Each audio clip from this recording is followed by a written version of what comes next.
She was Saskatchewan's glowing light, illuminating the spirit of its people to the rest of the country. Her strength was fueled by discipline, dedication, and above all, love. A love of curling, a love of family, a love of life. This beautiful prairie light, so unique, so open and giving, shone so brightly. If we are all here to strive for greatness, then she has completed her task in every way. As an athlete, she had no peer. As a human being, she radiated joy to her family, her friends, and even those who knew her only as a smiling face on the street. Sandra Schmirler, a Canadian champion.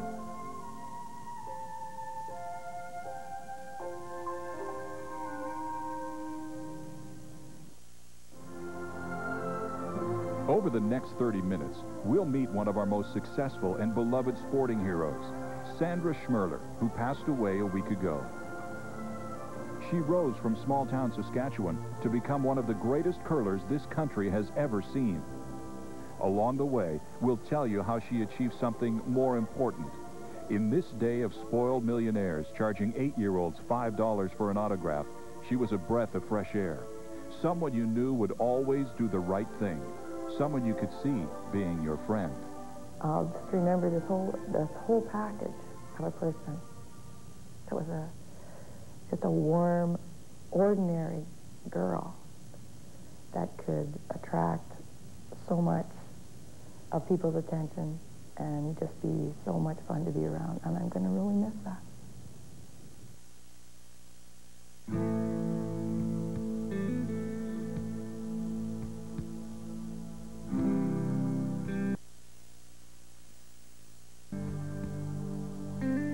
New York is big, but this is bigger. A little self-deprecating humor meant to bring a smile to a visitor. It's symbolic of the town and its prodigal daughter, Sandra Schmirler. It is a unique thing for most small-town places because people have time to, we know everybody. You meet people on the street, you have time to stop and talk to them and share things about, you know, everybody knows basically what's going on around your families, and they care about you, and they stop and ask about you. And that's the way Sandra was. Sandra Schmirler was born and raised here in Biggar.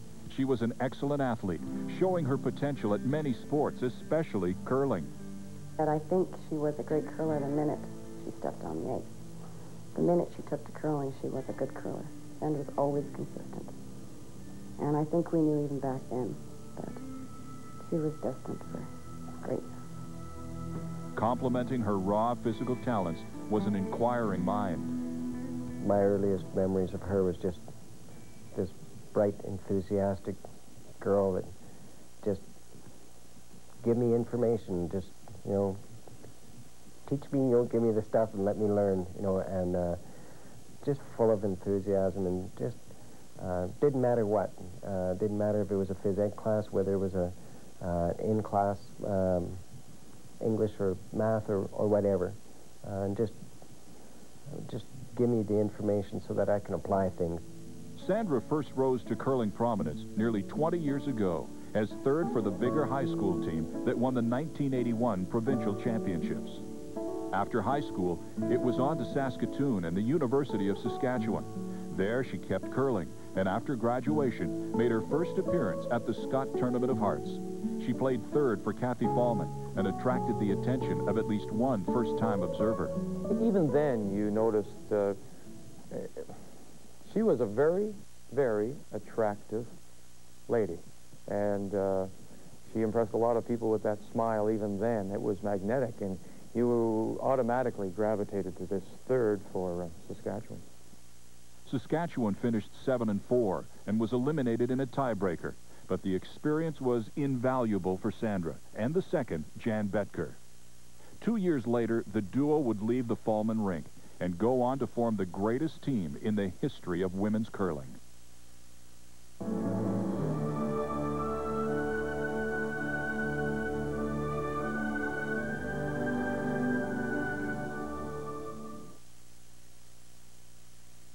Does fair have any relevance at all to this situation? Athletes totally are babies. They're pampered. Oh, man. The system will put up with them as long as they deliver. They're animals. You know, they go out and they kick ass. Our viewers will hate me for saying this. Get up off his butt and do something to save his career. What the hell's your problem? Michael, hello! Off the Record with Michael Landsberg, weekdays on TSN. We got some great breaks. We put up the points when we needed to and stuck to the game plan. And it paid off again tonight. It's obvious what the focus is. We have to rise to the task and focus on the challenge to ensure great coverage and take every opportunity to capitalize on every chance that we get. It's just great to be part of a winning organization like Sports Desk.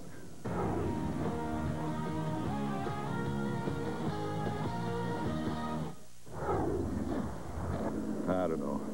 Everything seemed to be okay in practice, and then I cut across the center of the page, caught an edge. Man, it just happened.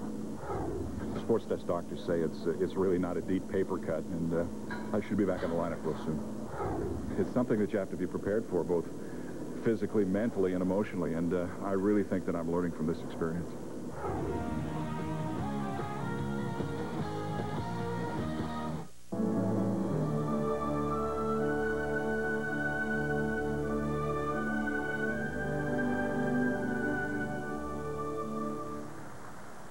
By the fall of 1990, Sandra Schmirler and Jan Betker had been curling together for 5 years. We were looking to form our own team, and I sort of pushed her into skipping. And so she said, okay, I'll take it a shot. You know, of course, neither of us having any inkling what was going to happen. And so I moved up to play third, and then we found Joan and Marcy. And we just clicked instantly. We had fun right from day one. And the rest is history. A year after forming, they represented Saskatchewan in the Scott, but did not play as well as they had hoped. 2 years later, in 1993, they were back, and this time they achieved entirely different results. 93 was a year of determination. We wanted to get back there, and we wanted to show people we were better than what we showed in 91. So we were so determined. And we started off that week, I think, 6-0. It wasn't a flawless week, like you say, but I just remember, you know, everybody, you know, rocks looked the size of, you know, oh, they were huge. You couldn't miss them. And that's the way we played all week, with a ton of confidence. And I think during the final game, there was a few shaky points especially, but, you know, it was the first time that we played in a big final, you know, Canadian final. So, of course, there would be shaky moments, but we managed to get through them and win the thing. She's got a good-looking shot. She's got it. She's going to get the roll. Yes, she is. Sandra Peterson with her final stone on the extra end. Removes the Manitoba Rock and rolls into the 12 and claims the 1993 Canadian Women's Curling Championship. After the Scott, it was on to the Worlds, where the team, and in particular Sandra, had to adjust to the 4-rock rule. Sandra's a great listener, you know. And I think she watches and watched, and as a result, she educated herself. You know, and the way that television shows our sport, you do get the opportunity to listen to the Martins and the Burtnicks and the Stoutons and all the top men's teams in the country, and also to the top ladies teams. But I think Sandra took all that, so she was very prepared. I don't think we could have ever sent a team to the Worlds where the rule was, we were playing the rule for the first time, better than Sandra. At the World Championships, they finished the round robin with a 7-2 record, then went on to defeat Germany in the final. When they returned to Canada, it was time to celebrate with the entire province. We felt, okay, this will never happen again. That was our attitude. This will never happen again. This will be a year of opportunity. We will do absolutely everything that came our way.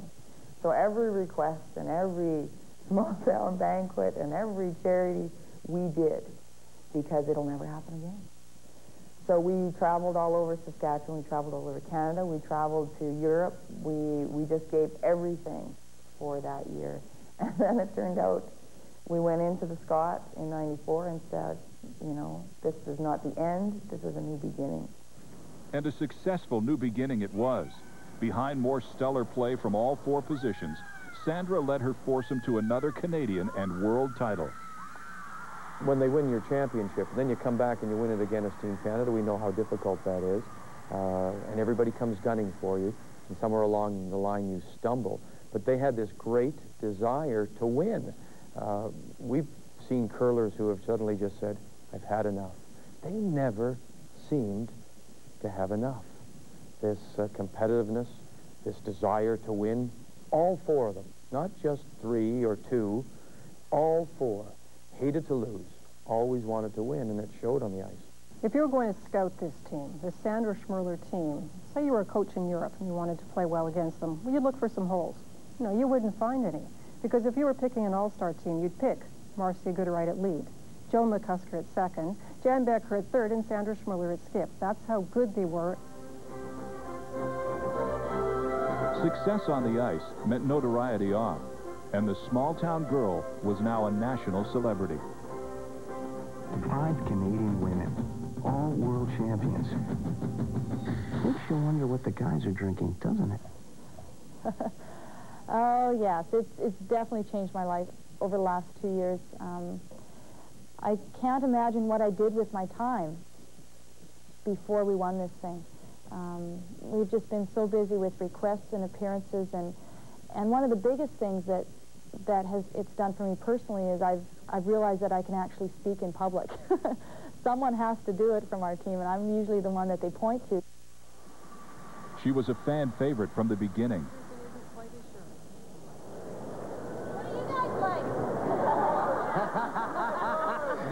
Sandra looked up into the stands and into the Saskatchewan section and said, what do you guys like?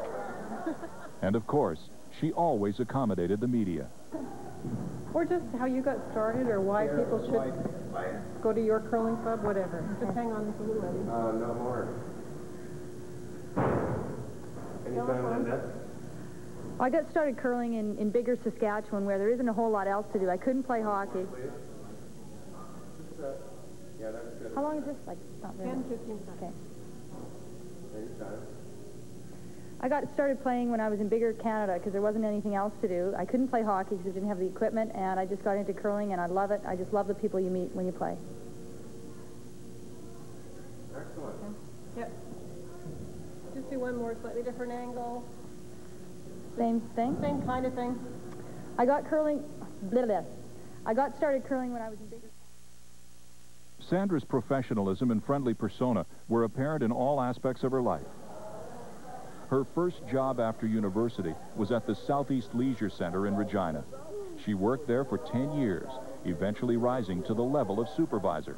She's just a down-to-earth kind of gal. She'd go off curling, you know, even before it was, you know, the big Sandra team. It was, you know, just the little events we'd all cheer for, and then things are getting bigger and bigger, and they're starting to roll along, and she's just still Sandra. She's, you know, you can still have coffee with her in the morning. She'll still joke with you about what was on the radio last night. By 1994, Sandra Schmirler was living the good life. Her curling record was superb, her relationships were strong, and most importantly, she had found true love.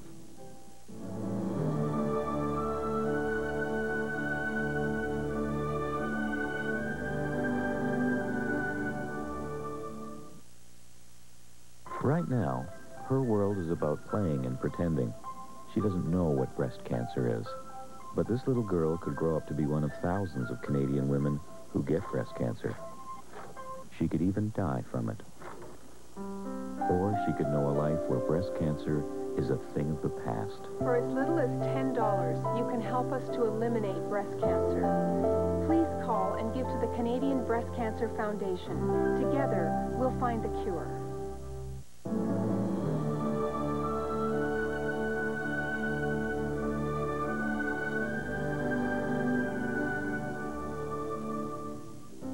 It was after winning her first world title that Sandra Schmirler was introduced to Shannon England. The two, who shared a passion for curling and the Toronto Blue Jays, became fast friends. What we did is we had so many similar interests. We like doing so many of the same things. Love of sport was one of them. I think that's what really Sandra missed, was having somebody that really loved, and I love the game of curling. I really had just started taking it up at that time too, like more competitively at that time. So I just had a burning desire for the game too, and I think that's really where we clicked. And then we found so many other interests, golfing and other pursuits like that, taking it easy on weekends, things like that, we just enjoyed doing so many of the same things. They were married in 1996, and theirs is truly a modern-day love story. When Sandra had to travel for curling, Shannon either came along or remained home to look after their first daughter, who was born in 1997.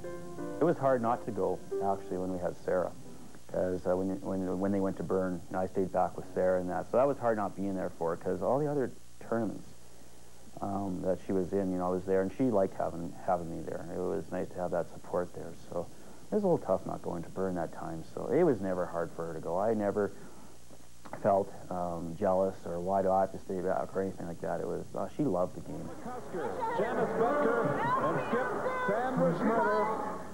He was also fully behind his wife as she and her team began their incredible 1997 campaign. The first big win was at the Scott against one of the most experienced Canadian championship fields of all time. Team Schmirler finished off the tournament with a hard-fought victory over Ontario in the final.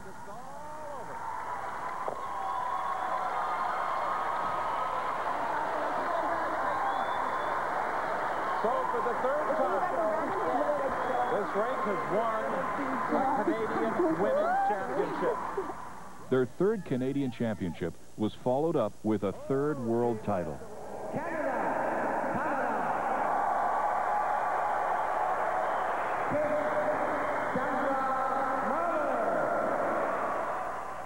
Congratulations to the first ever three-time world champion. That has a very, very nice ring to it. Well, I kind of like it. Yeah. We were really worried about even looking forward to that and looking ahead. We just kind of wanted to come out and play as hard as we can, and that's what happened today.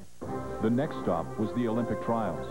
This time, it came down to a one-game showdown between Sandra and Shannon Kleibrink. It was all on the line in the seventh end. Sandra had to go for a difficult angle raise to stay in the game. No. Whoa, whoa! What a shot for three! What a great shot! She scored 3 and went on to win the right to represent Canada in the 1998 Olympics. Basically, the title was on the line with that shot. She had to make that shot, for Shannon Kleibrink was heading to the Olympic Games. And she made that shot under extreme pressure, and I think, as everyone will remember, it was such an emotional moment, not only for her, but also for the entire rink. Sandra represented Canada well. Once again, she and her team conquered the world.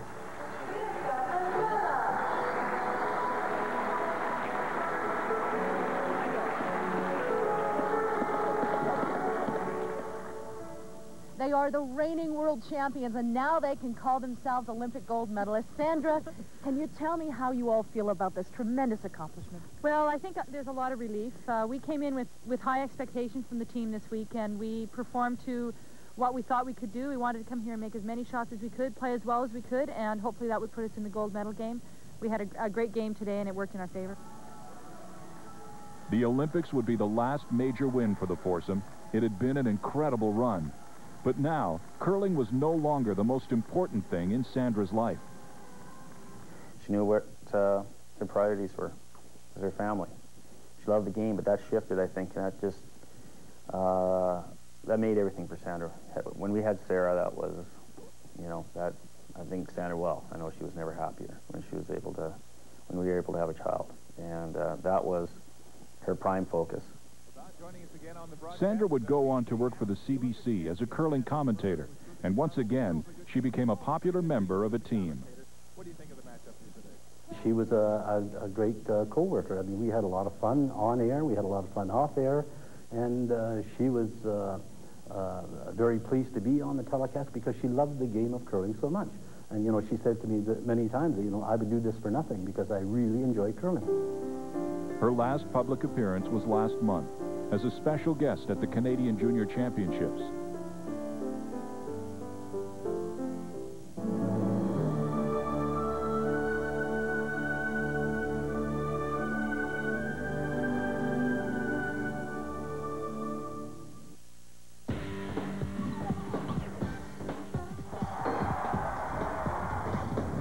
The CIAU March of Champions is on TSN.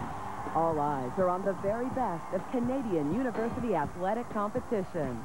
All month long, Canada's most talented young athletes are taking center stage and giving their all to determine who will be champions. So March of Champions, all month long. See it, live it, TSN. You know, this is a game I'm beginning to love. I love the way they drive it down the court. I love the long passes. Everything's so fast. I love the atmosphere because everybody's having fun. I'm sure glad I can watch the NBA on TV. NBA basketball. See it, live it, TSN. I'm good, I'm good. Oh, yeah. I love this game. I'll play.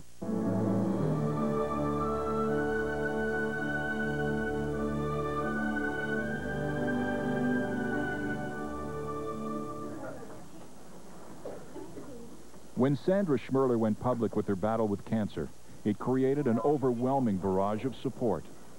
Well, I didn't think I was that good until I started reading all the cards and letters and faxes and emails, and I'm the lucky one because I've got so much support behind me.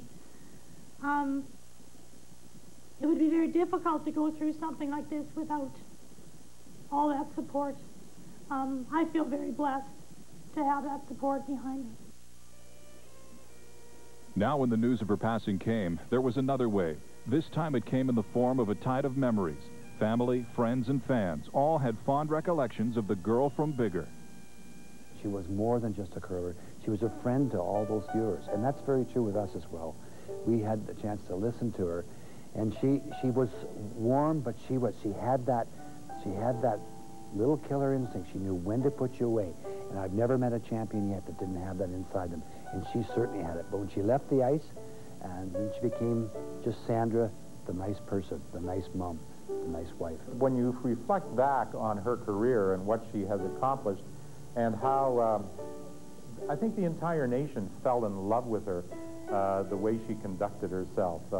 And she was always so accessible, and she was the girl next door all during her career, even when she was so successful. And I think people related to that. They developed that common bond with Sandra, and people who didn't even know her felt that they really knew her through her appearances on television and the way she always made herself available and was so accessible for the media for interviews and that sort of thing. So many people watched her on the ice and saw how much she wanted to win and how competitive she was and what a great team member she was. But many people didn't see the other side of Sandra, and she was such a giving person. I remember a few times when we were at the World Championships with the team, it was tough to get to the arenas. We were in Europe, and there wasn't the same kind of transportation we have in Canada. And they would always offer a ride to me. I'd be standing waiting to go to the rink. And in the van, it's still just nice chat about the family, not even thinking about the game. We're at a World Championship. But the team was just so giving, especially Sandra, was open to everybody, media, fans, and to us. If there's inspiration to be had, it is that. And I don't think there are many people in this country that haven't been touched by cancer. I know I have, both my parents. And you wish they had the fight. She showed the fight and still lost. There are people, though, that do win, and I think it comes through the fight that she showed. The tragedy of it, of course, is this is a woman taken far too young, with 2 daughters and a husband that loved her dearly. That's the tragedy of it. What you saw is what you got with Sandra and her teammates out there. They were just down-to-home, small-town girls, smiling, laughing all the time. You saw them doing that, but you also saw the fierce competitive side to them. Like they were, when they're out there playing, I mean, they were there for one purpose, to win, but, you know, they never lost focus that family was important to them. I think they show that all the time from some of the interviews and that they've done, and the care they had for each other. I think that's what hit home, is that they were more like friends out there than just teammates. You know, you see so many competitive teams mix and matching with their lineups. So these guys would never have done that. They just loved each other too much. I think I'll miss her sense of humor and her smile. She had a great smile. She could make people smile just by, you know, it just kind of lit up the room. And just her whole personality. She was just so bubbly and so alive. I think that's what I'll miss the most. I'll remember Sandra the person, the young woman that was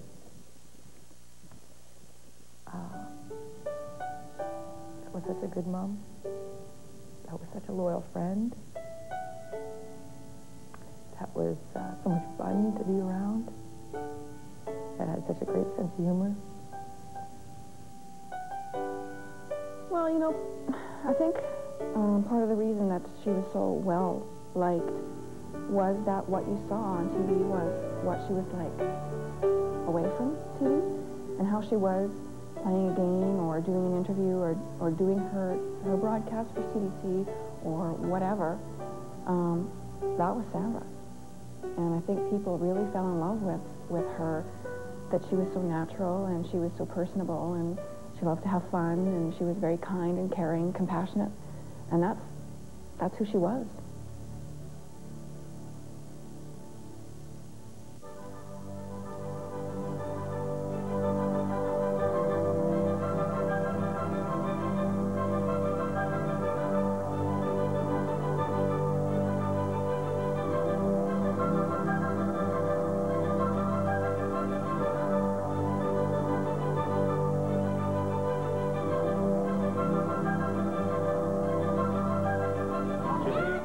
Roll into the rings. She's got a good-looking shot. She's got it. She's going to get the roll. Yes, she has. Very straight. She's got it. Yes, she got it. And she scored 3.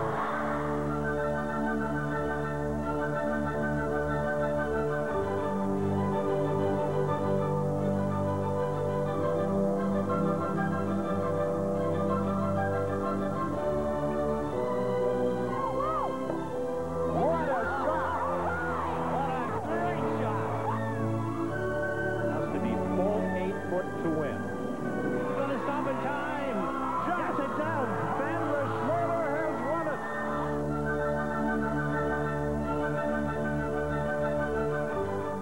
Don't give up. Live life to its fullest. And just keep fighting, because if you quit fighting, then you've lost the battle.